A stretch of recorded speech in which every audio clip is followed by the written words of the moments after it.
welcome back. This week we are going to be talking about why does my hair get oily so quickly? Well, if you keep watching, you're going to find out, along with what you can do to help it. So let's start with the breakdown. What is this oily substance that appears on my scalp? Well, it is called sebum, and it is a natural oil produced by the body from the sebaceous gland located within every hair follicle on your scalp and on your body. This oily, waxy substance has a purpose, though. Its purpose is to coat, protect, and moisturize both the skin and the hair and keep it from drying out.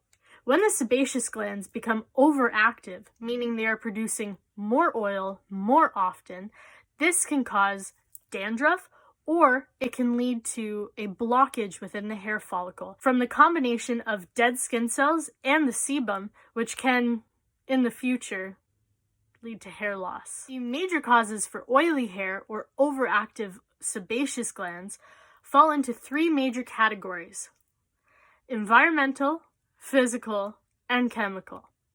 Within the environmental category, this includes the change of season or weather. Within the physical category, this includes a wide variety of things, such as your diet, your hygiene, the placement of products, whether you exercise, stress, hormones, touching your hair type, or your pillowcase. Within the chemical category, this includes products, medications, or even any kind of allergic reaction you have to a product.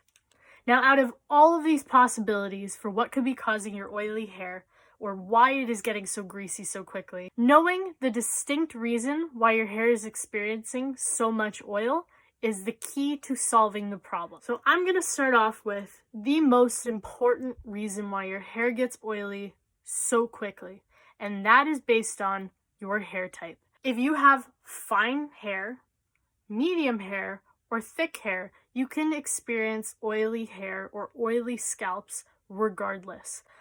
But it is all based on whether your hair is straight, wavy, curly, or coily. An analogy I like to use with my clients when I'm explaining to them why their hair gets greasy so quickly is the analogy of a roller coaster. When you are going down a steep drop within the track of a roller coaster, you will always go faster during those drops than you will during a spiral or a loop within the track. This applies to your hair. People who have very fine, straight hair, the oil from your scalp will slide immediately down your hair strand quicker than for somebody who has very coily, curly, or wavy textured hair, especially at the root, because the oil will take longer to travel along the curls and coils than it will with something that is slick and straight and smooth. Now, with keeping this analogy in mind, let's tackle the environmental category. This includes a change of season or the weather. In the summertime, you have a higher chance of having an oilier scalp due to the humidity or heat depending on where you live. Whereas in the wintertime, when it is drier, colder, you won't experience as much. Now let's tackle the physical category. This includes your diet. A diet that consists of mostly greasy foods or junk food will create more oil throughout your skin, regardless of if it's on your scalp, on your face, or on your body. Whereas people who are eating lots of vegetables, drinking water constantly, reducing their sugar intake will have less oil production. Eating more vitamin B rich foods, which are found within vegetables, will help moderate the amount of sebum your body produces. Another physical component that makes a huge difference is the type of shampoo and conditioner that you are using. Rule of thumb when using and purchasing and looking for a shampoo is one of two things. If you experience oily hair, you are going to look for a shampoo that is clear or lightly tinted. By that I mean it can be see-through, but a color of some sort. These types of shampoos have clarifying agents within them that are meant to remove the oil or dirt or anything that appears within your hair.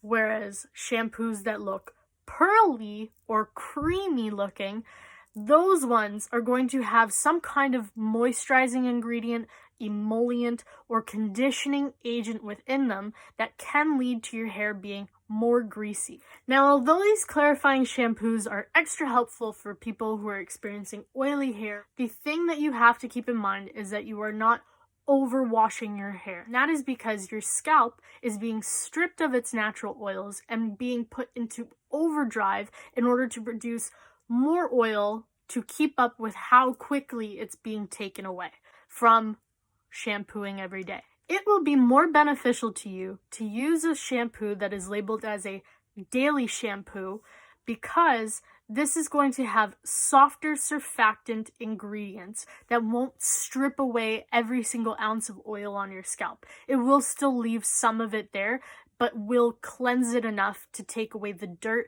and the grime and any of the pollutants that are found within your hair. Realistically, you should only be washing your hair every 2 to 3 days or so, depending on how oily or dirty your hair gets. A good rule of thumb with this is that if your hair is dirty, wash it.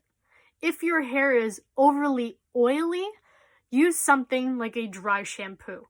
And the difference between those two is that if you've been using heavy products, heavy hairspray, you've been exposed to a lot of pollution or dirt, you've been exercising, wash your hair.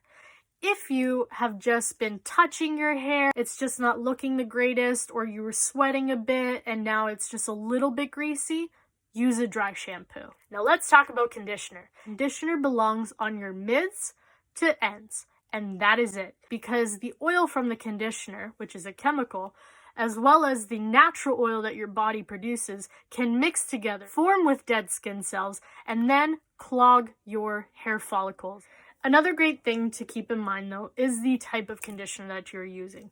One that is very runny, thin, light, is not going to cause as serious of a problem as something that is very thick, dense, creamy, or even masks for that matter, should not be placed all the way up to your scalp unless they are intended for being on the scalp.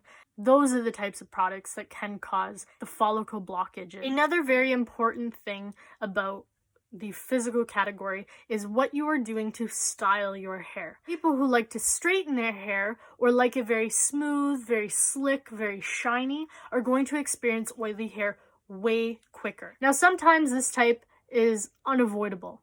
Maybe naturally your hair is that smooth, slick, shiny type of hair. But you can also create texture within your hair from either using a mini crimper just delicately at the root, even in the underneath layers of your hair, so that the oil will not slide down as easily. Another big thing in terms of physical habits that you can adapt is fiddling with your hair. Touching, twirling, adjusting. These people will experience oily hair types more easily because the oil and the sebum within our hands adds an extra layer of it from what your scalp would naturally produce. You're adding extra oil to your hair that you don't need. Now, another big thing that leads to hair getting oilier quicker is brushing your hair from the scalp. When you brush your hair, you're helping speed up the process of spreading the oil, which is meant to nourish and keep your hair healthy and keep it from drying out. But the problem is that if you're trying to avoid your hair getting overly oily, you're now spreading around and over-saturating your hair with the oil from your scalp. Instead, what I recommend is that you use a wide tooth comb. Another tip is keeping your hair off of your face. Your hair can also pick up oils from your skin. I recommend wearing it back with a headband or anything like that. Now, the last topic within the physical category is your pillowcase. This is a tip that has been raved about within the beauty industry for years. Silk is an excellent material because it does not interact with your hair fibers. And it is also known for wicking away any moisture, sweat, body oils, and will never become oily. Now, if you don't want to make the investment into a silk pillowcase, there are other options that you can do. Tying your hair up into a silk scarf can also help. Wearing a bonnet can also help. Onto the chemical category. Now, with regards to products, an important thing to remember is how you apply them. I cannot stress to you enough how important it is to apply products to your ends and mids first compared to right at the root. Other ingredients that you should be looking out for within your products are silicones, oils, butters, because they will lead to a shiny, waxy texture that will be left on your hair, which you could also be mistaken for as overproduction of sebum. Now on to the best part. Here's where I tell you what some remedies are. One of the remedies that I know about is apple cider vinegar.